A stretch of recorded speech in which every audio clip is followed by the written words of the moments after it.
Hey everyone, this is Magenta Pixie speaking. So, I had a dream a few nights ago. It was just so emotionally triggering and quite horrific. I mean, I wasn't scared or frightened. I was just like really affected in a sort of a shocked way.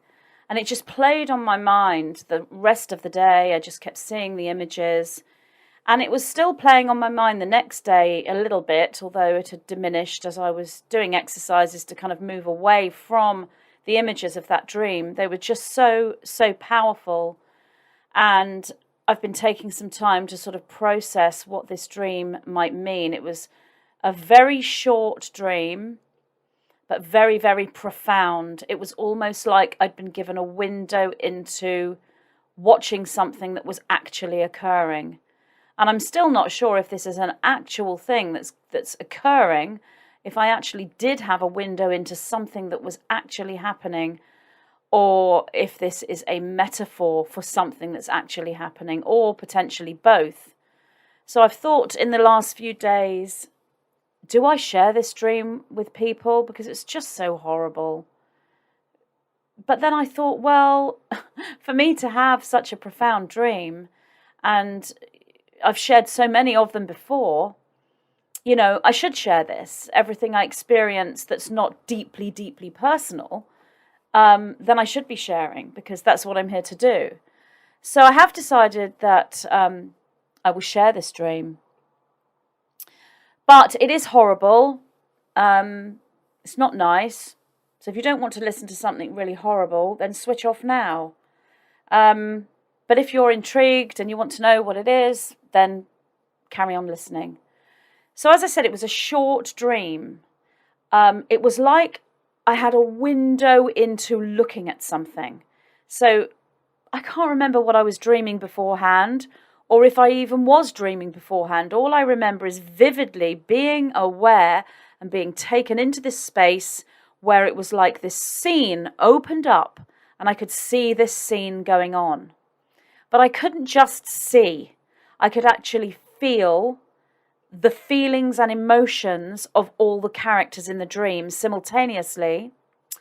And I could also not so much hear their thoughts, but because I could feel their emotions, I could sort of feel their thoughts as well. So I could work out in the dream in real time what they were all thinking simultaneously. So I'm watching, I'm feeling emotionally, and I am thinking the thoughts of all the characters.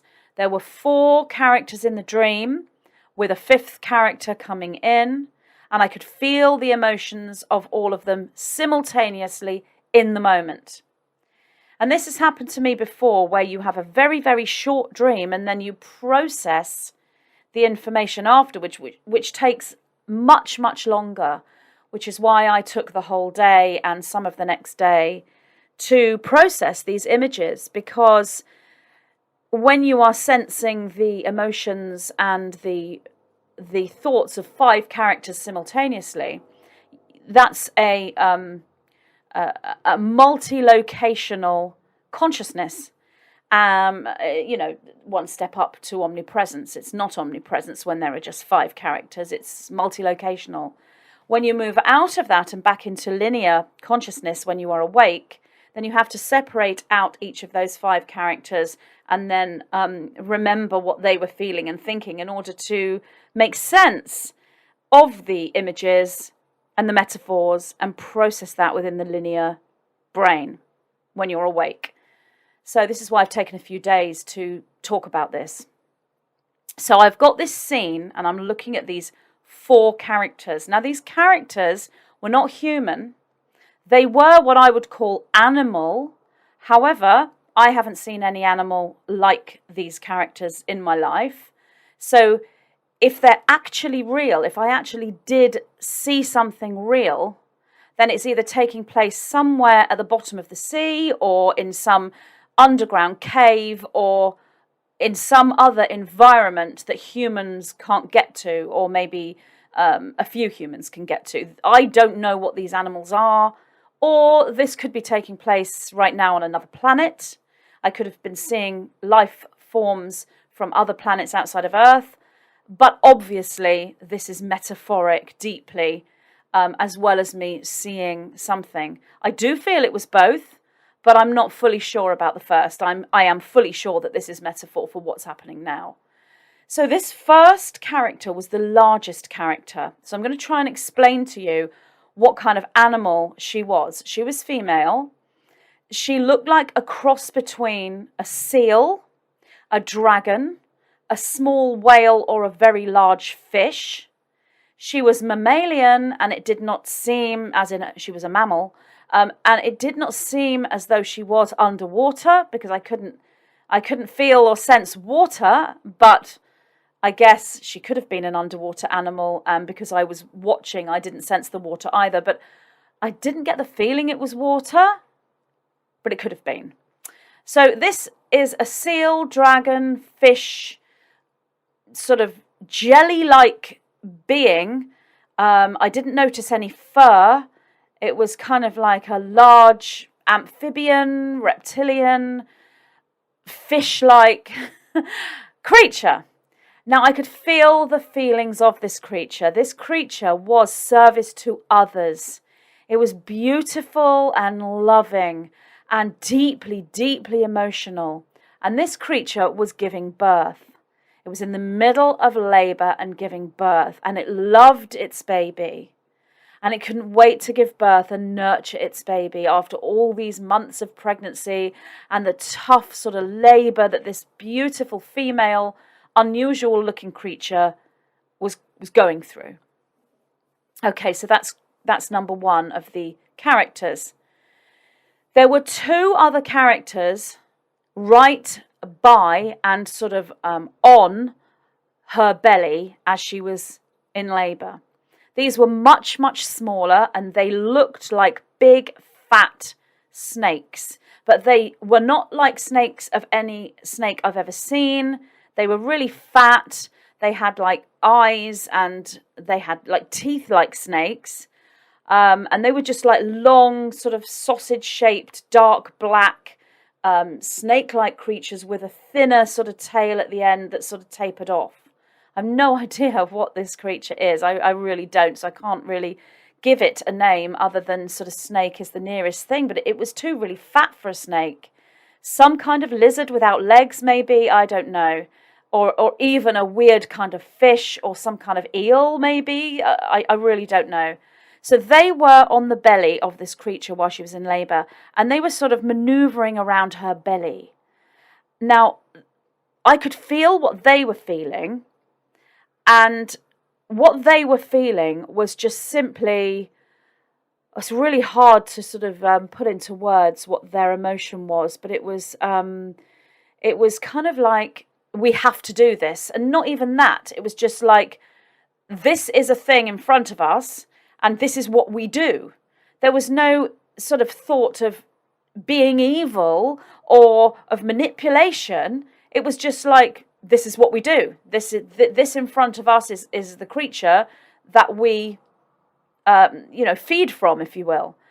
And what they were doing was manipulating the belly of this pregnant creature, the service to others creature, the lovely creature. They were manipulating her belly and doing something to her while she was in labor, and she didn't want them there. She wanted them to go, and I kept getting the words parasitical, and parasites. So there was some kind of parasite attached to her that were outside her. But then down a bit lower into her body, at the area where she's giving birth, was another snake-like creature, but a younger one and a smaller one, not as big as the other two on her belly.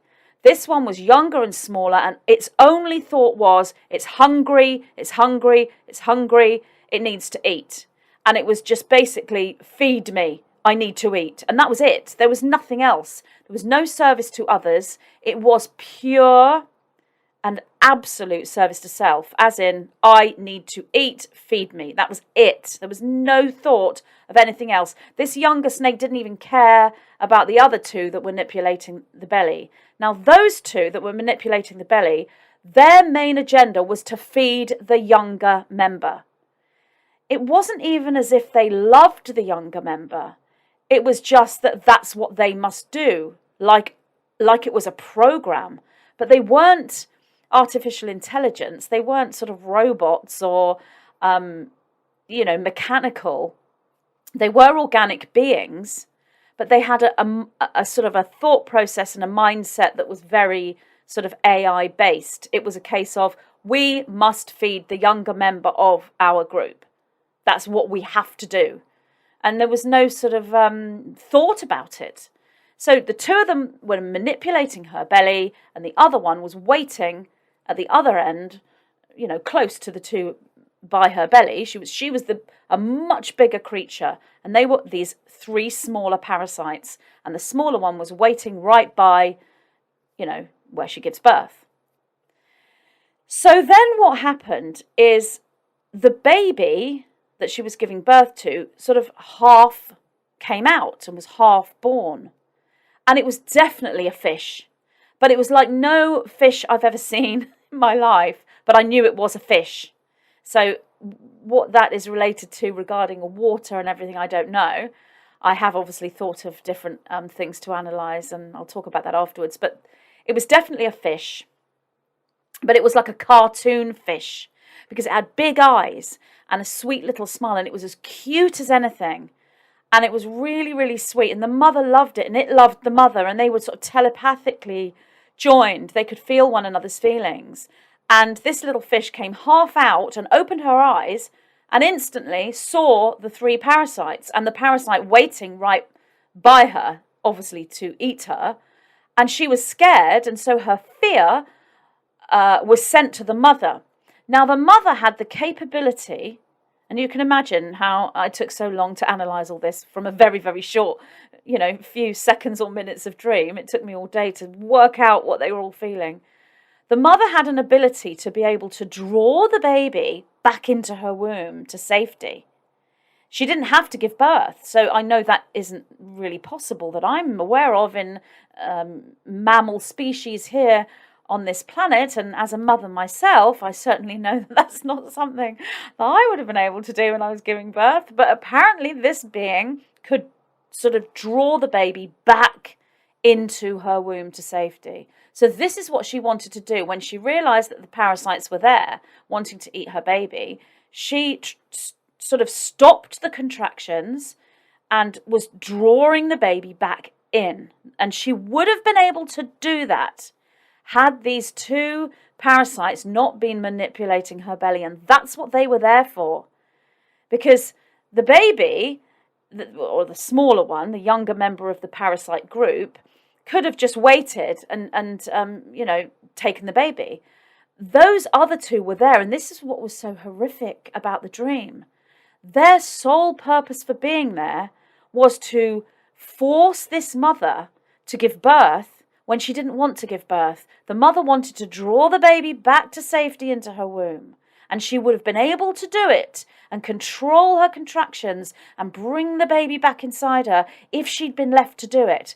But the two snakes were forcing her, manipulating her, so that she was unable to naturally draw that baby back inside her womb. And what they were doing was they were timing the contractions and timing her sort of pulling the baby back inside, and they were biting her around her womb area, but not damaging bites. They weren't bites that were damaging her sort of physically. They were bites, and they were releasing some kind of hormone that was making her have contractions.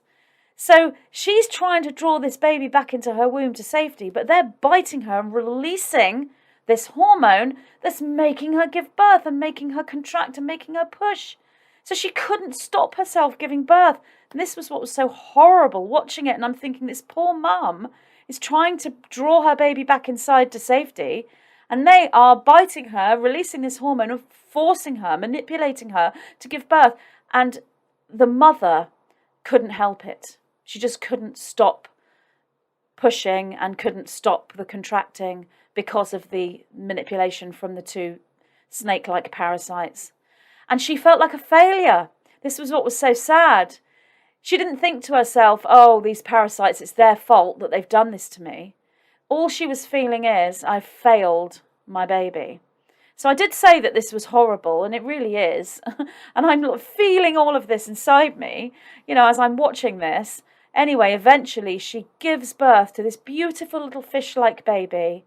And after all her caring feelings, her telepathy with that baby the whole time she was pregnant, her whole pregnancy and all that work to try to save the baby and all that work in labour, she literally pushed the baby out, and the little small parasite opened his mouth wide to reveal these huge snake-like teeth, and the baby was just born out of the mother straight into the snake parasite's mouth, and he closed his mouth and basically swallowed the baby.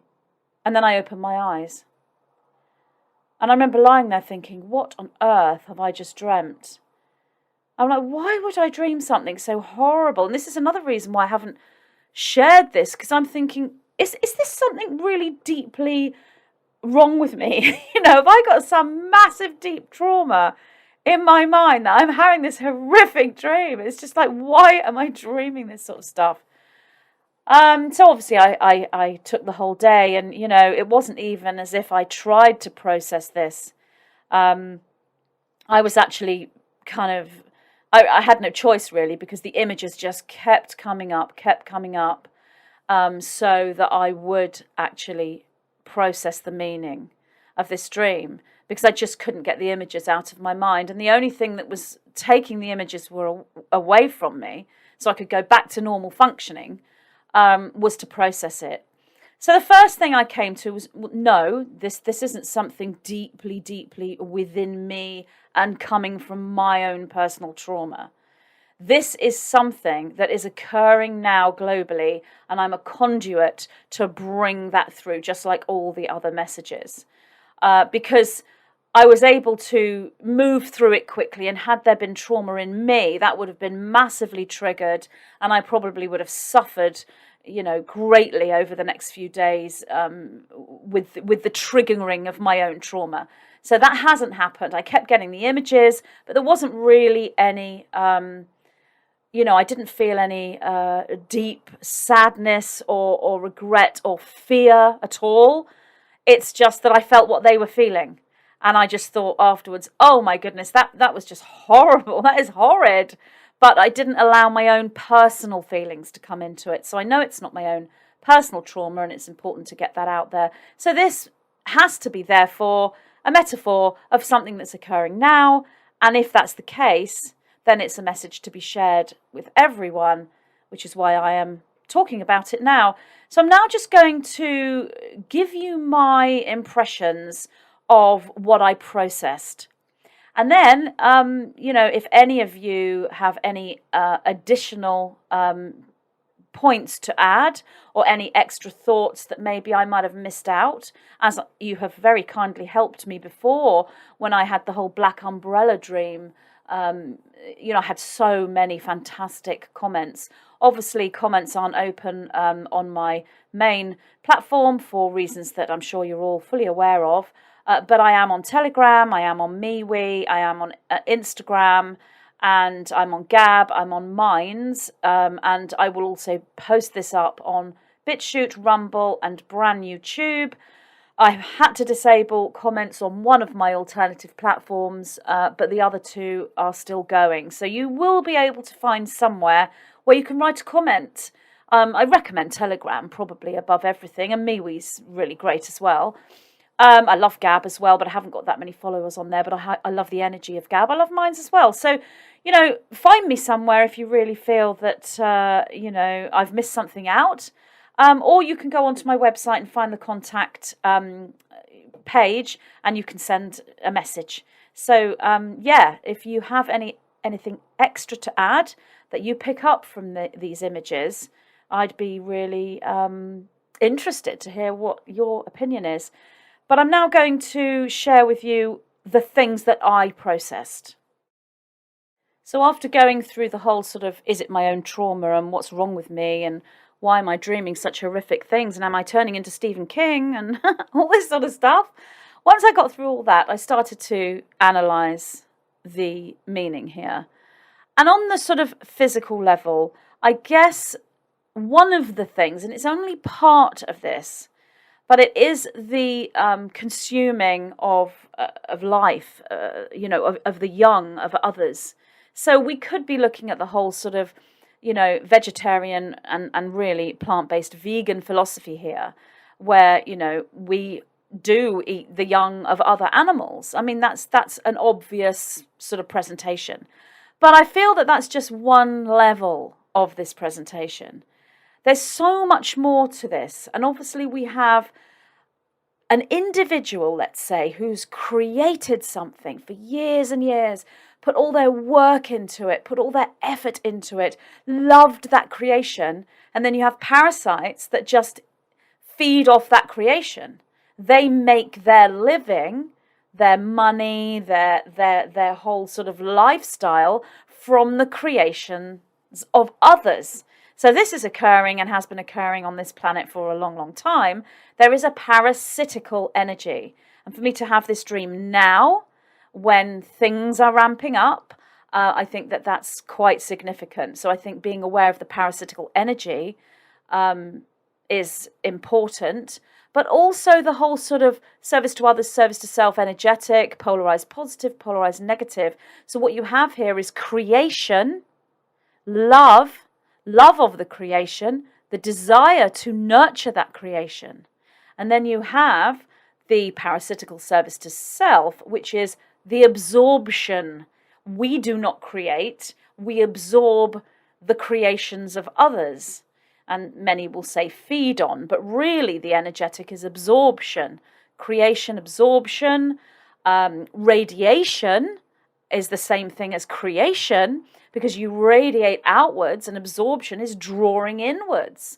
So we have, the goddess creator, if you will, and the vampiric parasite. So we've got this polarity going on here in this image. The other thing that came to me was the fact that the baby was a fish.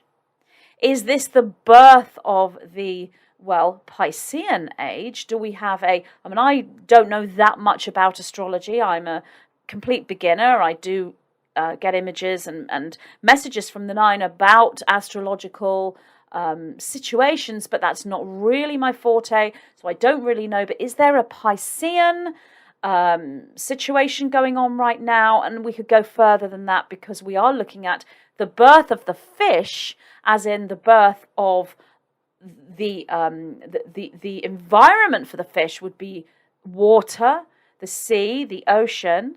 So this is also Aquarius, the water bearer. Is this the Aquarian age? The birth of the Aquarian age, and the parasites are consuming the birth of that Aquarian age. The Aquarian age therefore cannot live because the parasites are consuming it, or their intention is to consume it. How many of these creatures are there? I mean, if you think about it, this little tiny creature, the smaller one that just was thinking, feed me, I'm hungry, that was one meal. So that for that entire mother and her entire labor and all of that work to give birth to her baby was one meal for that smaller parasite. So they must be parasitical to multiple of these creatures that are giving birth. So that's a continuation.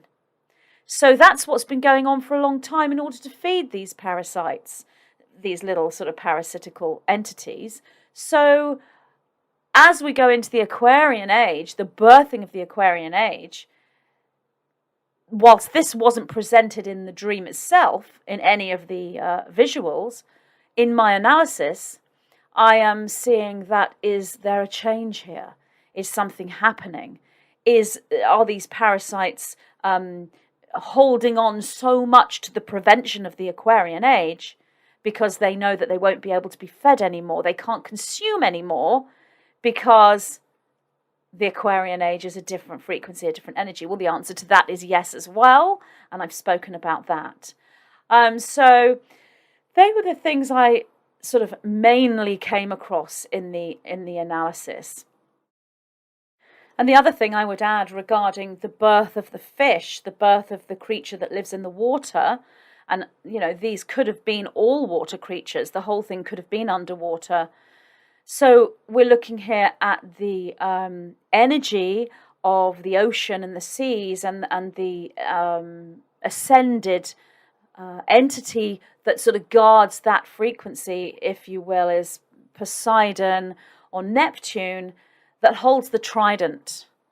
And with the Trident we have the Trinity, and we have a hijacking of the Trinity, which was presented to us yesterday with an announcement of the new trilateral coalition between the UK, the US, and Australia. So this is a distortion of the divine Trinity, if you will, the taking of that divine Trinity and inverting it. And I've taken a few days to actually think about whether I should share the dream, and then today I thought, it's time to share the dream. And I wouldn't have known that the Trident energy, the Trinity energy, is now being distorted on this planet. So we are looking at a movement into, with this Aquarian age, with this new birthing, we are looking into something changing, as in when the parasites are removed, then these beings can be creative and allow the creation to sustain, allow the young to grow. That's what we're moving into, but we haven't quite got there yet on a physical level, and we are going through, more presentations of the more parasitical side of the dream at the moment as we go forward. But the significance of the presentation of the inverted Trident, the inverted Trinity, is significant because it is the Trinity that moves us into unity. The nine always say, when you have three, you have all. So we now have a three that's been created from the parasitical overlord energetic, and that will flip and turn into a flourishing energetic. And then I did also recently do a video about Poseidon, the energy of Poseidon, because someone had seen the image of Poseidon's face in a wave, and who does Poseidon look like? So we've got that in there as well, and that's not a massive part of this picture. It's just a little piece, just like the vegetarianism and the veganism. It's just a little piece. The ultimate view of the picture is the global and galactic picture. And so I've taken the dream and the images of the dream through the levels, the physical, the most obvious, and then all of the subtle layers that I'm seeing, right up to simply this polarity between radiation and absorption that's going on, and how this is a metaphor for so much that's occurring at the moment.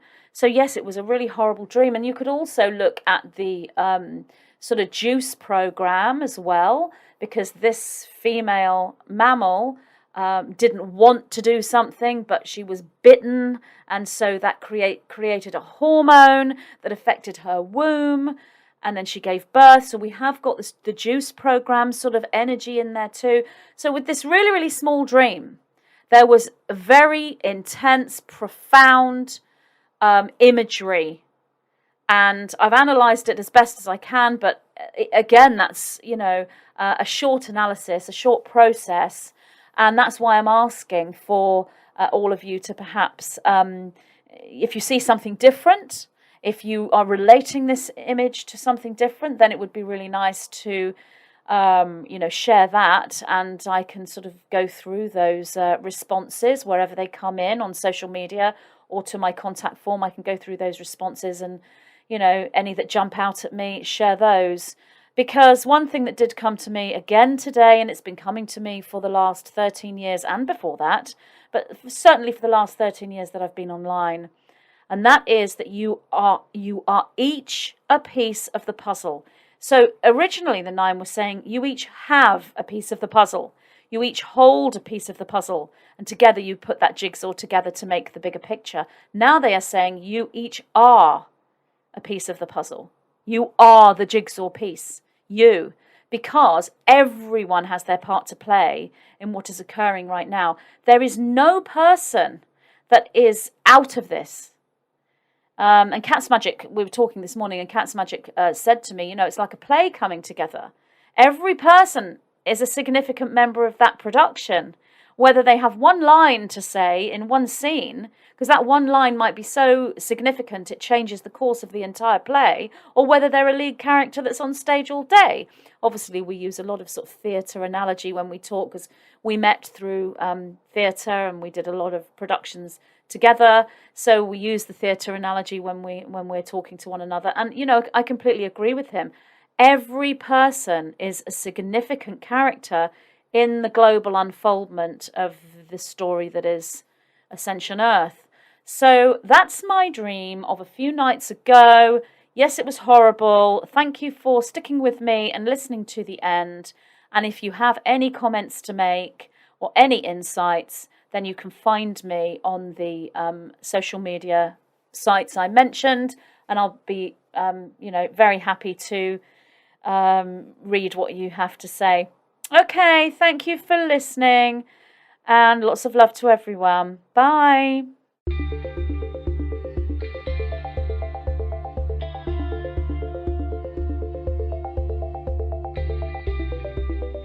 What is karma?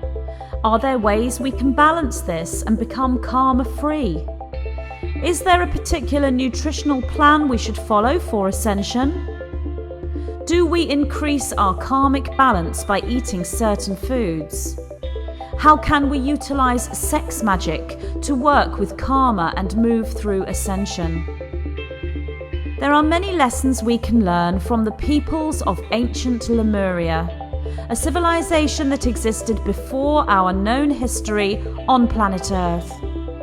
As we move through an ascension process collectively, we move back into a new Lemuria, and we take with us all the knowledge we have accumulated since those times.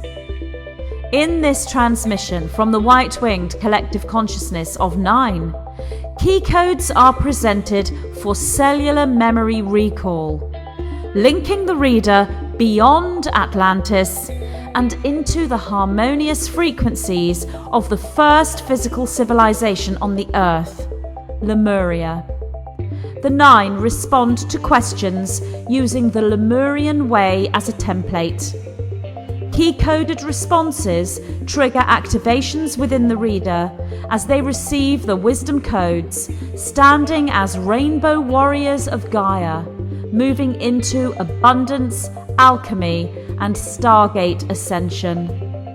This transmission is dear to my heart, and I'm so very pleased to announce my new book, Lessons from a Living Lemuria,